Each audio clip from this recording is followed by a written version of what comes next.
Just a nurse. That's what Dr. Sterling said when she corrected the medication dosage on a trauma patient at 2:27 a.m. That's what the staff whispered when she triple-checked the surgical chart. That's what they assumed when they saw her flinch at the crash cart alarm like it had physically struck her, her whole body going rigid for one measured breath before she moved again. They didn't know her hands had performed emergency procedures under fire in Helmand Province. They didn't know a Navy Cross sat in a safety deposit box 1,200 miles from here, gathering dust in a bank she'd visited exactly once. Katie Rodriguez arrived at Mercy General in Raleigh on a Tuesday, dressed in scrubs the color of pale seafoam, her dark hair pulled back so tight it seemed to pull years from her face. She was 34 years old and had introduced herself to exactly 3 people in the first 2 weeks. The night shift suited her. Fewer questions. Fewer eyes. Fewer reasons to slip. The fluorescent lights hummed their endless mechanical song above the nurse's station, the kind of sound that never stopped, that got into your bones and lived there. Katie sat at computer terminal 4, her fingers moving across the keyboard with the same precision other nurses used to scroll through TikTok. She was reviewing medication orders for the 7 South Ward, the post-surgical wing where bodies healed slow and the monitors beeped out their steady rhythms like proof of survival. Her eye scanned the chart for room for 12, a Marine, 23 years old, shrapnel wounds from a convoy blast near Sanjin Valley that had left him with third-degree burns across his left shoulder and a forearm tattoo that read Rodriguez in thick military lettering. Probably family. Probably someone who'd meant something once. Katie had learned not to ask about tattoos. Questions led to conversations, and conversations led to the kind of exposure that made her skin crawl. Dr. James Sterling emerged from the physician's lounge at 3:15 a.m., his Rolex catching the overhead light like a small bright accusation. He was 51, the kind of handsome that came from money and morning runs and knowing exactly how much his presence cost. 14 years at Mercy General. Board member. Contributor to the surgical wing renovation. The kind of doctor who didn't remember residents' names but never forgot a competitor. He watched Katie from the corner of his vision as she moved through the nursing station, efficient, quiet, the way water moves through a river. No wasted motion. No chatter. No visible human weakness. There was something military about the way she held her shoulders, something calibrated about the way her eyes tracked information. Sterling had built his career reading people, knowing what they wanted, knowing what they feared. This woman read wrong. A trauma alert came through the intercom at 3:22 a.m., the kind of call that made everyone move, that turned the hallway from dull routine into controlled chaos. Male, 47, blunt force trauma to the abdomen, ETA for minutes. Katie was already moving, already pulling supplies, her hands reaching for equipment before the overhead announcement finished crackling. She didn't run. She didn't panic. She walked like someone who'd already seen worse, who'd learned that panic was a luxury for people who hadn't had their nervous systems permanently recalibrated by explosions and death. Sterling watched as she drew up medication, her fingers steady as surgical steel, the syringe held at precisely the right angle. She checked the dosage. Then she checked it again. Then she cross-referenced it against the printed order in the chart. 3 times total. Sterling's jaw tightened. Most nurses checked once. Most nurses trusted the system. This woman didn't trust anything. The trauma patient arrived in a blur of paramedics and urgent voices. Multiple stab wounds. Active bleeding. The kind of emergency that separated competent staff from the ones who'd actually performed procedures under pressure. Katie moved into the trauma bay and Sterling found himself following, watching, unable to look away. She cut away the patient's shirt with trauma shears, her movements economical and automatic. She didn't hesitate. She didn't second-guess. Her hands moved the way hands move after 1,000 repetitions, after muscle memory has been burned so deep it becomes thought. She was calling out findings, diminished breath sounds left side, possible pneumothorax, her voice flat and clinical, the voice of someone describing purely factual information. Sterling felt something shift in his chest, something like recognition, something like threat. Doctors didn't like nurses who knew too much.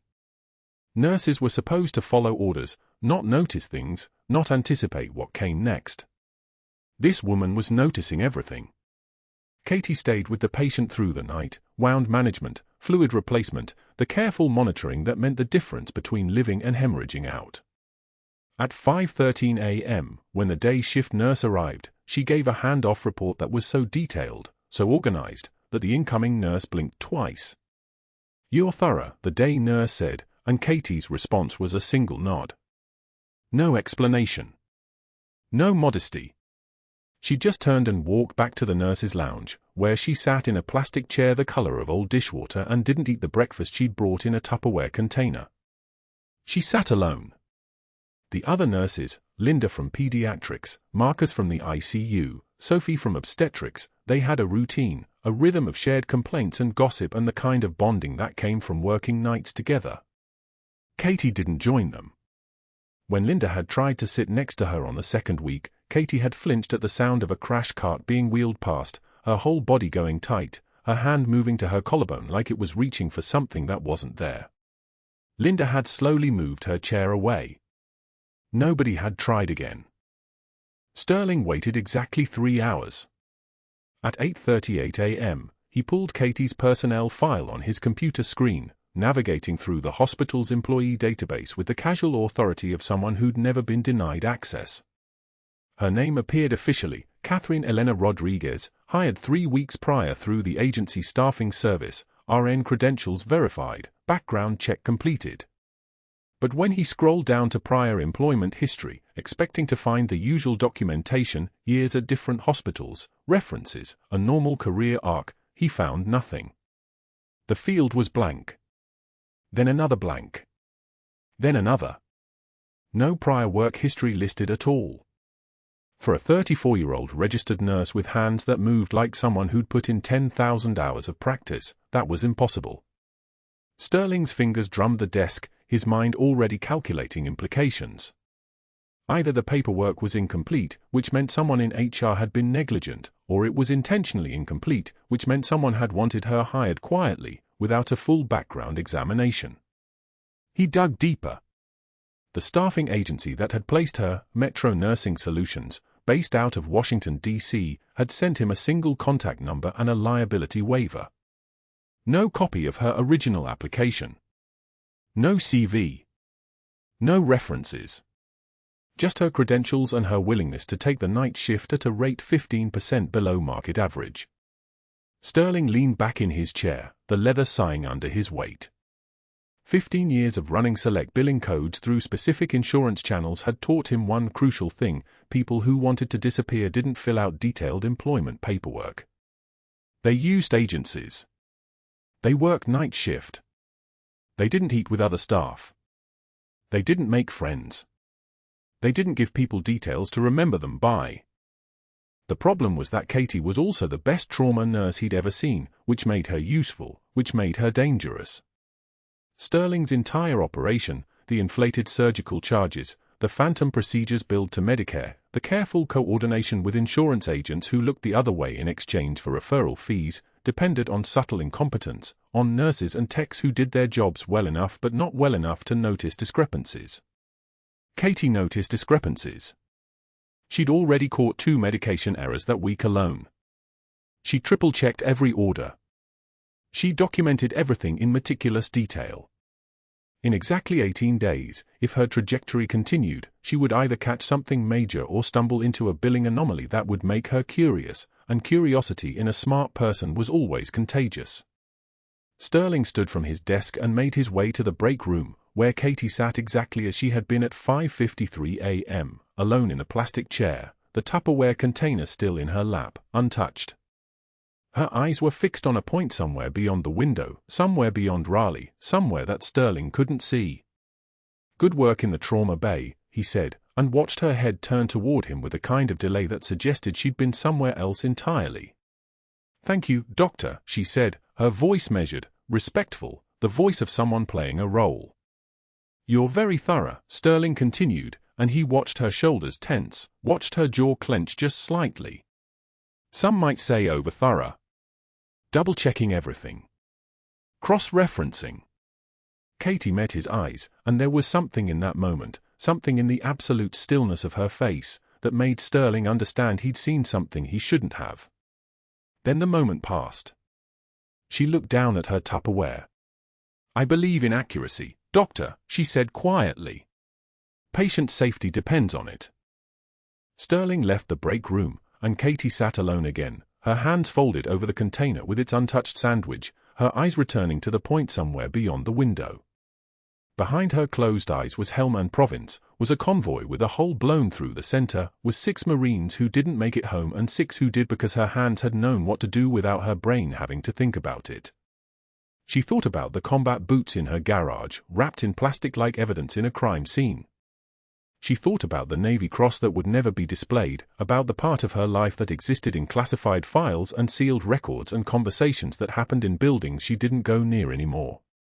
She thought about how careful you had to be, how perfectly you had to hide, how completely you had to vanish to keep from breaking under the weight of what you'd done. Outside the break room, Dr. Sterling walked back to his office, already planning his next move, already calculating how long he could watch this woman before she became too much of a liability. He didn't know that she was the kind of person you didn't plan against. He didn't know that the composure he'd just witnessed wasn't anxiety or meekness or fear, it was restraint. He didn't know that the woman in the plastic chair had performed emergency surgery on a convoy under direct fire, had kept people alive through methods and circumstances that would make most surgeons weep. He only knew that something about Katie Rodriguez didn't add up, and Sterling was the kind of man who couldn't let unsolved problems breathe. Tuesday morning arrived cold and flat. The unit board at Mercy General glowed under fluorescent lights that buzzed like agitated insects, and Katie Rodriguez stood at the medication dispensary when she heard Dr. Sterling's voice carry across the nurse's station with the precision of a scalpel. "Everyone. Unit meeting. 2 minutes." She didn't look up. Her hands continued their methodical work, verifying the dosages on the cardiac patient in room 306, cross-referencing the charge against the pharmacy record. The numbers didn't match. They never did when Sterling was involved. A 50 milligram dose coded as 100 milligrams. The difference was exactly $847 per billing cycle. 12 months. 3 additional insurance claims a week. She'd noted it. She shouldn't have. The day shift filtered in 8 nurses, 2 residents, a phlebotomist who always stood at the back. Sterling held a printed sheet from the unit board, his expression carefully constructed between disappointment and concern. The kind of face that had already decided everyone in the room would believe him. "I want to address something that affects all of us," he began, his voice modulated to sound protective. "Patient safety. Documentation integrity. Chain of command." He held up the incident report he'd handwritten that morning. "Nurse Rodriguez questioned a medication charge yesterday. A routine foredrip. She suggested, and I quote, 'This looks wrong, doctor.'" Katie's jaw tightened. Not visibly. Not enough for anyone to see. The kind of tightness that came from 3 tours in Helmand Province, from learning to absorb impact without letting the impact show on your face. "Now, questioning is good," Sterling continued, his tone warm as a heating lamp. "But only when it comes from a place of understanding." He turned the paper toward the group. "When it comes from someone who remembers her place. Her scope. Who understands that physicians make the final call on patient treatment, billing, and resource allocation." The room was dead silent. One nurse, Jennifer, who'd been friendly until Tuesday, found her shoes suddenly fascinating. "I've documented this as insubordination," Sterling said. "Not because Nurse Rodriguez meant harm, but because we need clarity about roles here at Mercy General. Nurses implement. Doctors decide." He looked directly at Katie. "Nurse checklist over here doesn't seem to have gotten that memo." He said it lightly. Like a joke. The kind of joke that kills something in the room. "And in the future," he continued, folding the paper with theatrical care, "I'd suggest you remember your place and stop playing administrator. You're bright, Rodriguez. But bright and insubordinate is a liability we don't need." He walked out. Not rushed. not angry. Which meant it was calculated. The nurses dispersed like startled birds. Katie finished her dosage verification, the numbers were still wrong, and she documented that too, and moved on to the next patient's chart. Her hands were steady. That was the part that would have impressed or terrified anyone who understood what steady hands really meant. By Wednesday, the break room had developed a new geography. Katie sat at the corner table with her lunch, turkey sandwich, apple, water bottle, at 3 a.m. during the night shift's quietest hour. 3 nurses came in, saw her, and immediately began gathering their things. "I don't need the drama," one of them muttered. Loud enough to carry. Soft enough to deny it was directed at anyone specific. The door swung shut. The room hummed with the sound of the refrigerator's compressor and nothing else. She ate alone. The silence tasted like copper and antiseptic, the flavor memory of field dressings, of learning to eat food that smelled like blood because soldiers didn't get lunch breaks when the IED markers were still smoking. She finished her sandwich and threw the wrapper away, her hands moving with the kind of efficiency that suggested she'd done harder things than endure isolation in a break room. By Friday, the pattern was systematic. Nurses left when she entered. The unit manager smiled less. A resident who'd once asked her for wound care technique now stood at the opposite end of the hallway when she passed. Sterling had orchestrated it with invisible precision, not giving direct orders, just letting people know with a glance, a comment, a raised eyebrow that proximity to Katie Rodriguez was proximity to a problem. The hospital's social gravity shifted. She became a thing to avoid, the way you avoid stepping on broken glass. She felt it. She didn't show it. Room for 12 held a Marine. 24 years old, chest wound from a motorcycle accident that opened him up badly enough that the surgeons had worked on him for 4 hours straight. His name was David Chen, and his family sat vigil, his mother in the uncomfortable chair, his wife holding his hand, his son in Marine captain dress blue standing by the window like he was guarding something that couldn't be guarded anymore. Katie came in on Friday afternoon to change the dressing. It was sterile work. Methodical. The kind of thing that required precision and nothing else. She was halfway through the bandage change when Dr. Sterling appeared in the doorway. Not softly. His presence announced itself like a dropped instrument tray. "Ms. Chen, Captain Chen, Mrs. Chen, I need to address something about your husband's care," he said, his voice carrying the authority of someone who'd already decided this moment belonged to him. Katie kept her hand steady over the gauze. "The dressing work we're seeing here is frankly unacceptable," Sterling continued, moving into the room with the kind of body language that claimed all the oxygen. "This is textbook incompetence. Improper technique. Did you even attend nursing school, Nurse Rodriguez, or did they hand you a degree for showing up?" The silence that followed lasted exactly 3 seconds. Katie's hands froze. Not trembling. Not shaking. Frozen the way a predator freezes when it's sizing something up. A single tear escaped her right eye, not from fear, not from hurt, but from the effort of keeping everything else locked down, and she wiped it away with her left hand without breaking eye contact with Sterling. "The dressing is textbook correct, doctor, and you know it." Her voice came out calm. Surgical. Every word measured like a dose of medication. Her eyes were steady on his, the kind of steady that came from having already survived worse things than a man's anger. Sterling's face reddened. The vein at his temple became visible. "We'll see what the board thinks about your attitude." He left. The room collapsed back into itself. Captain Chen helped his father settle back against the pillows, his eyes moving between Sterling's empty doorway and Katie with an expression that mixed something like understanding with complete confusion. The younger Marine's eyes, still foggy with medication, still riding the edge of pain control, tracked Katie for a moment. Something flickered behind the haze. Recognition or the ghost of it. His mouth moved like he was about to speak. Then the morphine tide rolled back in, and he drifted. Katie finished the dressing change with the same precision she'd started it with. Sterile technique. Proper tape angles. The kind of work that could be measured against textbooks and found perfect. She disposed of the old bandage, logged the change, and walked out of room for 12 without another word. The parking garage at 6 p.m. was nearly empty. Her hand shook on the steering wheel, not from fear, but from the restraint of holding everything back, the way a dam holds back water until the pressure becomes something else entirely. The fluorescent lights overhead buzzed their mechanical song. She sat there in the grey half-light, hands gripping plastic, thinking about Helmand Province and the way sand got into everything, the way soldiers learned to function through noise that would break other people.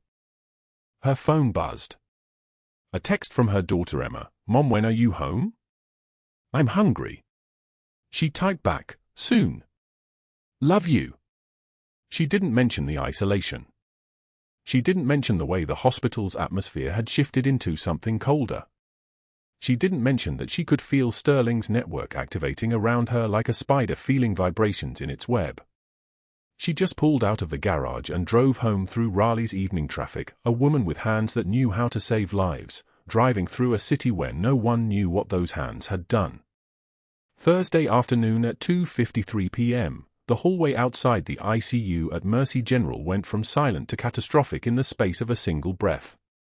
Katie was 20 feet away, charting vitals on a tablet when she heard the sound, not a scream, but the unmistakable wet gasp of someone whose lungs were filling with fluid instead of air. She didn't look up from the screen. She didn't need to. The sound told her everything. The post-surgical cardiac patient, 3 hours out from valve replacement, was in trouble. Her body was already moving. The woman lay crumpled beside the transfer stretcher, her husband kneeling beside her with his hands suspended in the air like he didn't know what to do with them. Katie was there in 3 steps. The distended jugular veins were visible from across the room, bulging like blue ropes against her neck. The lips were dusky blue. The breathing shallow, labored, wrong. Cardiac tamponade. Blood accumulating in the pericardial sac, compressing the heart, squeezing the chambers until they couldn't fill, couldn't pump, couldn't survive more than 90 seconds in this state.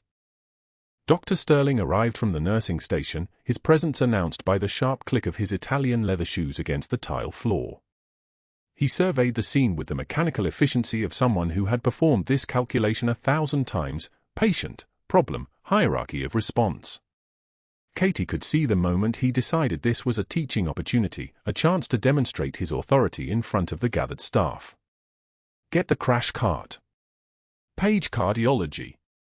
Somebody get me an echo machine," Sterling barked, his voice carrying the tone of a man accustomed to being obeyed. The staff scattered. A nurse sprinted toward the supply room. Another grabbed the phone to page the cardiology attending.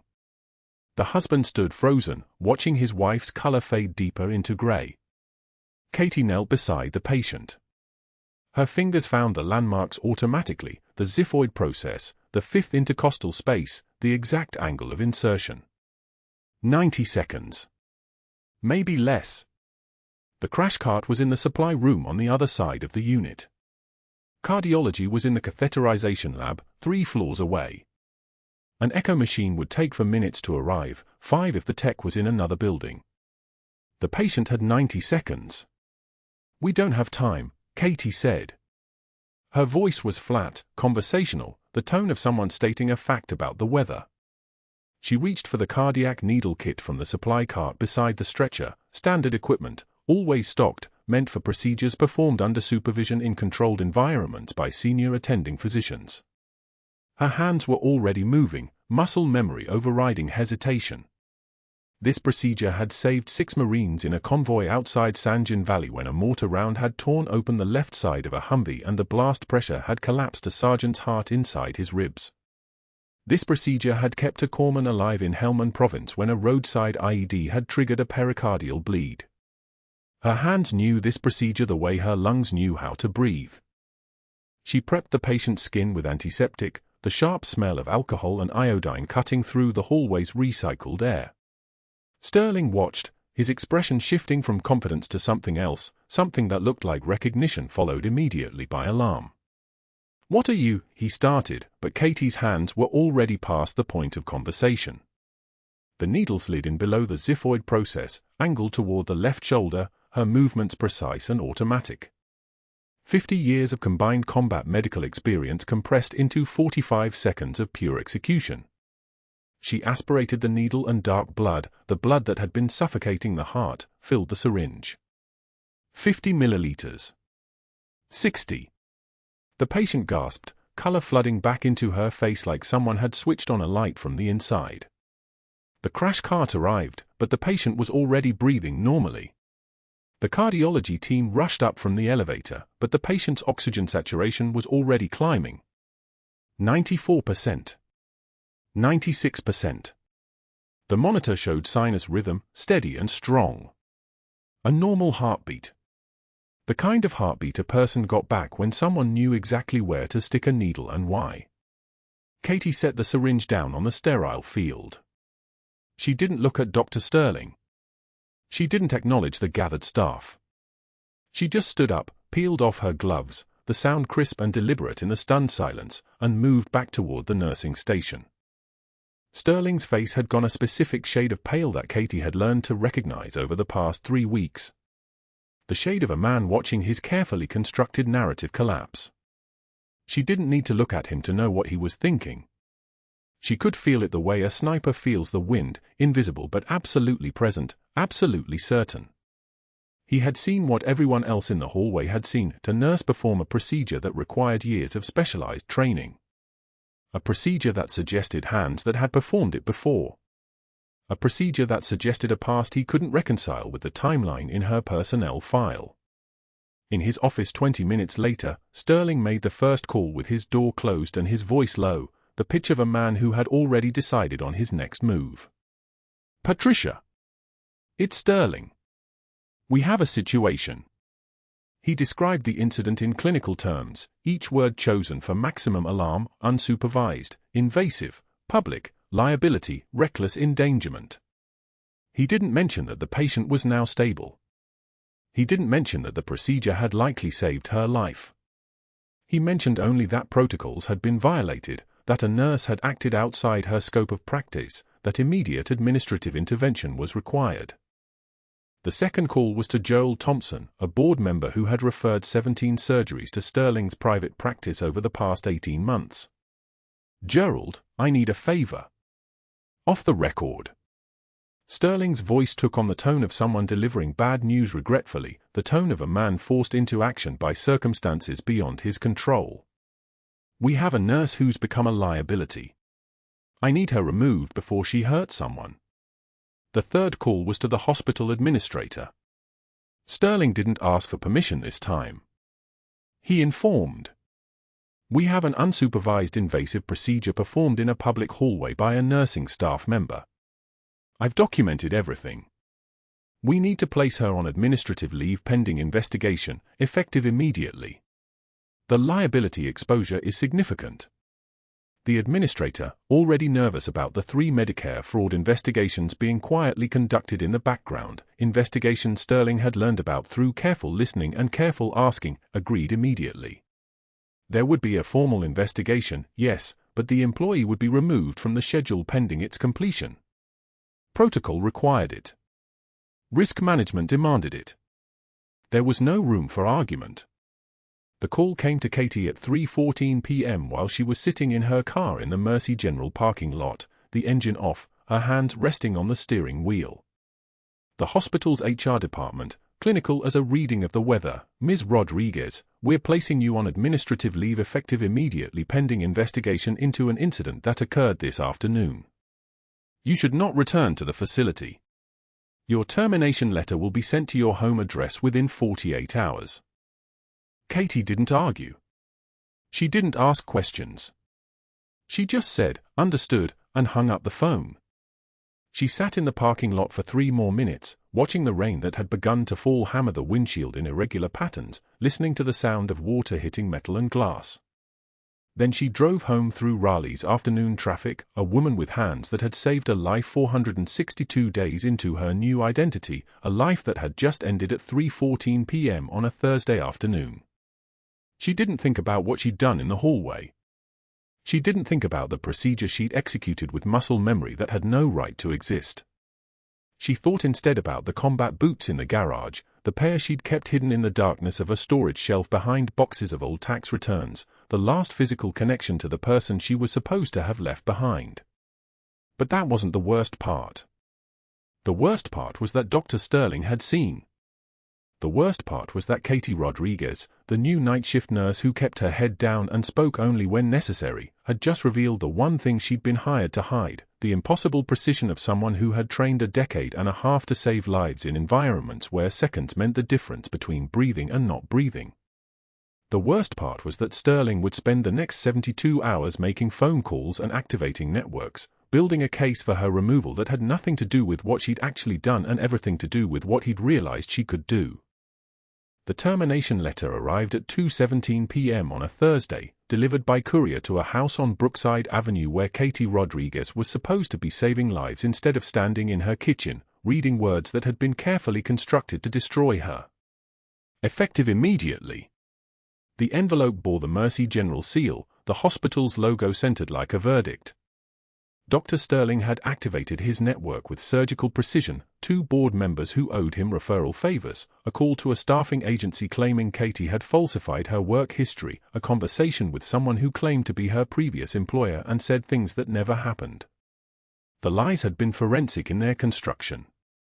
By 1:45 p.m., Katie's employment file had been flagged, her security badge deactivated, her access to patient systems severed. By 2 p.m., HR had drafted the termination notice.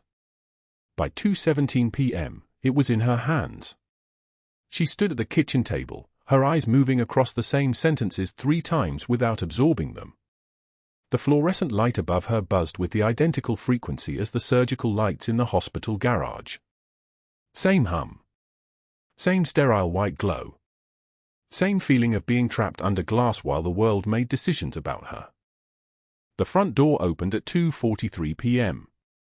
Emma Rodriguez, 17 years old, Katie's daughter, a senior at Athens Drive High School, dropped her backpack by the door and froze. Her mother was home. Early. In the middle of a shift. Standing motionless at the kitchen table in regular clothes, not scrubs. Mom? What happened? Katie couldn't answer.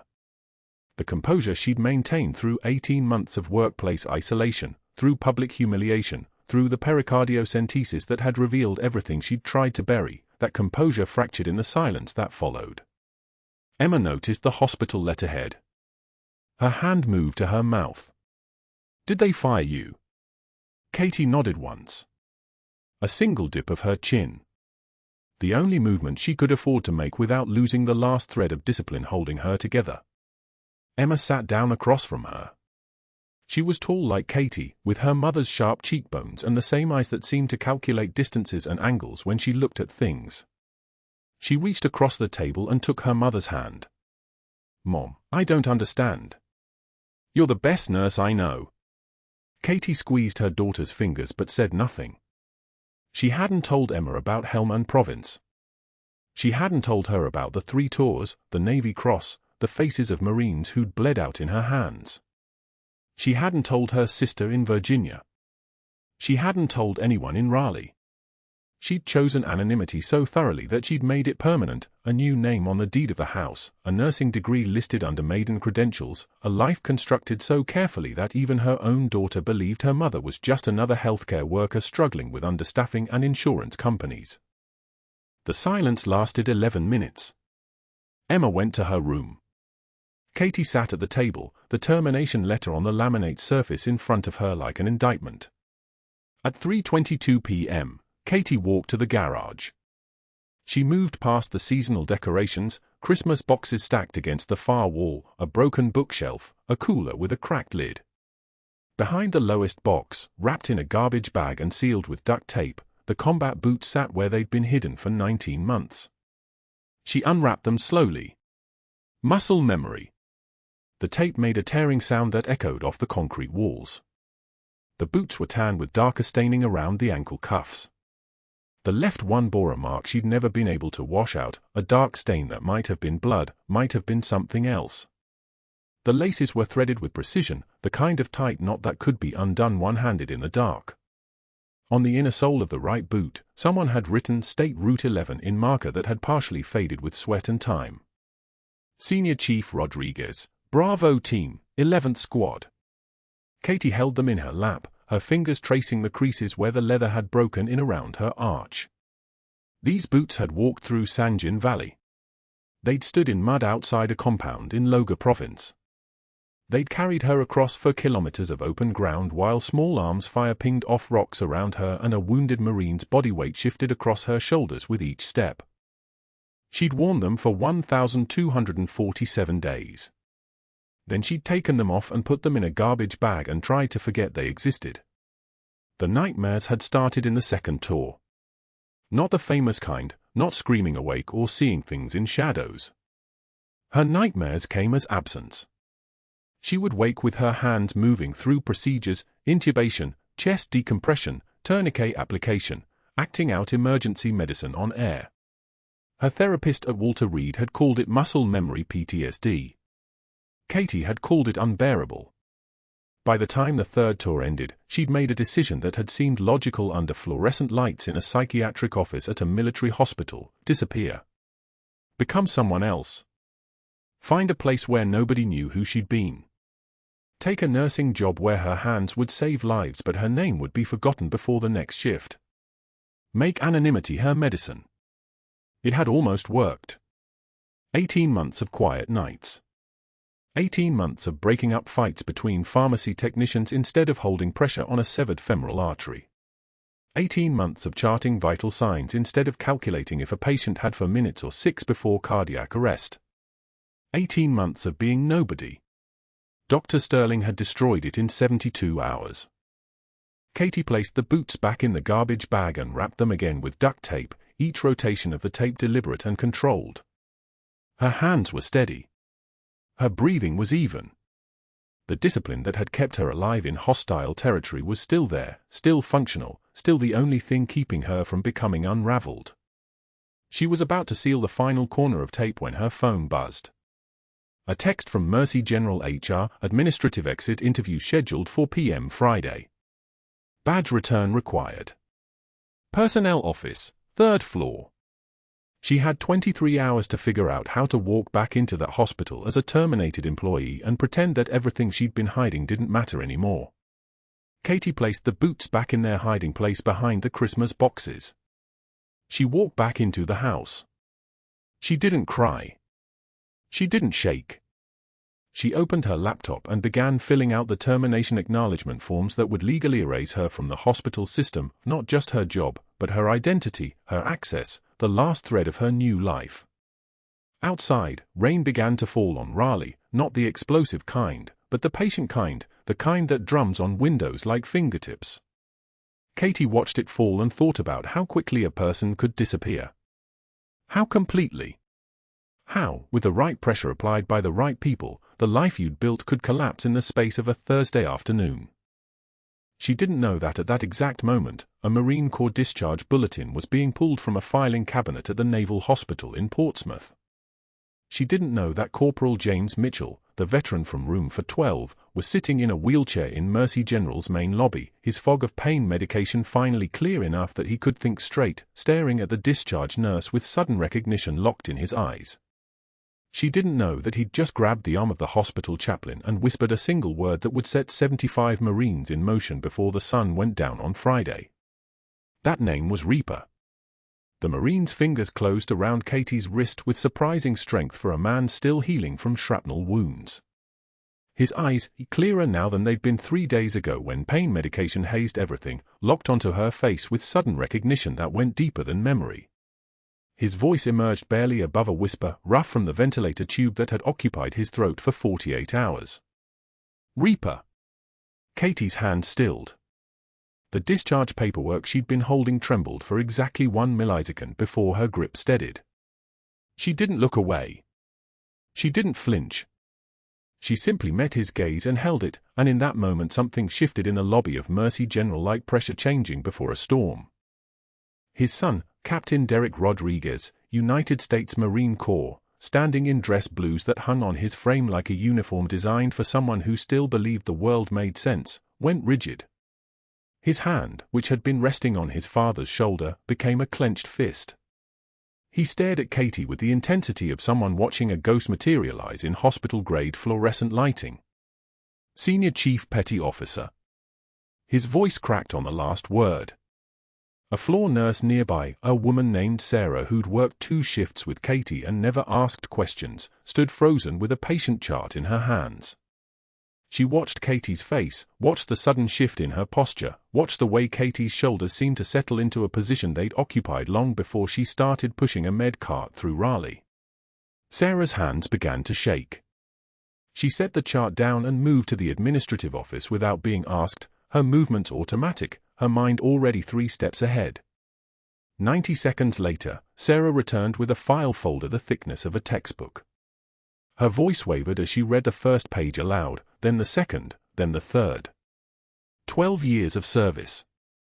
3 separate tours to Helmand Province. Silver Star. Purple Heart. And a Navy Cross, the highest decoration for combat heroism, attached to a single night in Sanjin Valley where a convoy had been hit and Katie had performed a pericardiocentesis under fire with a syringe and a cardiac needle and nothing else between her and catastrophic bleeding out of a 7-year-old girl's collapsed lungs except the muscle memory of a woman who'd been forged in combat and never truly left it behind. The lobby went dead silent. The fluorescent lights buzzed their mechanical hum above them. That was when FBI agent Michelle Chen stepped forward from where she'd been waiting with Commander Patterson, the former SEAL team leader who'd arrived at Mercy General exactly 17 minutes ago. She held a laptop and a file folder 3 inches thick, and her eyes held the particular satisfaction of someone who'd finally connected the last dot in a constellation of fraud that had been hiding in plain sight. "Dr. Sterling," Chen said, her voice carrying the precision of federal authority, "we need to talk about 18 months of billing records." Dr. Sterling, who'd been standing near the elevator watching Katie's discharge scene with the cold calculation of a man who'd just realized his final play had failed, turned toward the FBI agent. His face went the color of aged concrete. Chen opened the laptop and turned it toward the growing audience. "Katie Rodriguez's obsessive documentation, the medication verification you found so threatening, the cross-referencing you used against her in personnel reviews, that created an accidental audit trail. Every duplicate charge she questioned. Every inflated billing code she flagged in patient charts. Every instance where she said something didn't add up. All of it exists in time-stamped hospital records that you couldn't erase." Sterling's mouth opened and closed. No sound emerged. "When you brought in consultant Joel Thompson to build a case against her," Chen continued, her fingers moving across the keyboard, pulling up document after document, "Thompson noticed something interesting. The billing irregularities. The phantom consultations. The kickbacks from medical device suppliers. He's actually a legitimate auditor, doctor. He contacted us 3 weeks ago." She pulled out a document. "We estimate approximately $2.3 million in fraudulent billings across 18 months. That's not a financial discrepancy. That's a federal crime." Sterling's network collapsed in real time. Board member Patricia Vance, who'd called him just 48 hours ago to discuss Katie's termination, suddenly remembered she had urgent business in the hallway. Joel Thompson appeared beside Agent Chen with a folder of his own, nodding confirmation. 3 nurses who'd participated in Katie's systematic isolation, standing near the reception desk, on break, shifting uncomfortably, suddenly found their phones very interesting, but Sarah moved toward them anyway and whispered something that made 2 of them step forward. "He told us to avoid her," one nurse said quietly. "He said she was a liability. He said it was important for unit cohesion." Agent Chen pulled out her phone and showed Sterling a screen. Security footage from his home IP address timestamp logged at 11:33 p.m. the previous night. His hand accessing the hospital personnel database. His cursor creating new documents. Katie's file being modified, false disciplinary notes being backdated, patient complaints being fabricated with metadata showing they'd been written 12 hours ago. Evidence tampering in a federal investigation, Doctor. That's another charge. Sterling's voice emerged thin and desperate. "I want my lawyer. You can't prove intent. This is administrative confusion. Commander Patterson stepped into his space, not touching him but radiating the kind of controlled fury that comes from 30 years of understanding what it means to leave people behind. His voice emerged like gravel sinking through still water. You humiliated a decorated war hero because she was too competent. You tried to destroy her because she accidentally threatened your scam. And you did it by attacking her integrity, the one thing she bled for in Helmand Province while you were billing insurance companies for phantom procedures. 2 FBI agents moved in with handcuffs. Sterling was read his rights as the words seemed to blur around him, the world contracting to a single moment where a man built on institutional leverage suddenly had none. The handcuffs clicked shut. His wrists disappeared behind his back. He was walked toward the elevator, toward the parking lot exit, toward a consequence that would arrive as inexorably as sunset. But the real consequence was waiting outside. The text chain had started 20 minutes ago when Corporal James Mitchell, the Marine from Room for 12, the one whose family had witnessed Sterling's brutality, texted his platoon. His platoon texted their units. Those units texted every Marine within driving distance of Raleigh. The word traveled like ammunition down a supply line. Senior Chief Katie Rodriguez had been found. The woman they'd heard about in classified briefings, in stories traded in barracks at 0300 hours, in whispered acknowledgement of a legend that had supposedly gone quiet, was standing in Mercy General and nobody had known. 75 Marines had assembled in the parking lot in various states of uniform and civilian clothes. Some were in dress blues. Some were in battle dress utilities. Some had driven directly from their duties and were still wearing the uniform they'd worn that morning. They didn't cheer. They didn't shout. They stood in loose formation, a wall of judgment that required no words. When Dr. Sterling emerged from the hospital doors with FBI agents beside him, the Marines came to attention. Not all at once. One by one, unit by unit, their spines straightened into the posture of soldiers who understand discipline and consequence and the weight of watching someone break the code. Sterling was loaded into the FBI vehicle, and the Marines remained at attention until the car disappeared down the access road, a silent accusation written in boots and bearing and the refusal to look away. Katie watched from inside the lobby, still processing, her hand resting on the discharge paperwork that suddenly felt like evidence of something far larger than a patient going home. Commander Patterson stood beside her, his presence steady and immovable. "They came for you, Senior Chief. Word travels fast when it's one of our own." Katie's voice, when it finally emerged, carried the weight of a woman who'd been carrying things alone for longer than she could measure. "I didn't ask for this." "No." Patterson's eyes remained fixed on the parking lot where 75 Marines were beginning to disperse. "But you earned it. In Helmand. In that hallway when you saved Corporal Mitchell's life. In every shift you worked while carrying that weight. You earned it." The morning sun hit the hospital windows at an angle that made the glass gleam like polished steel.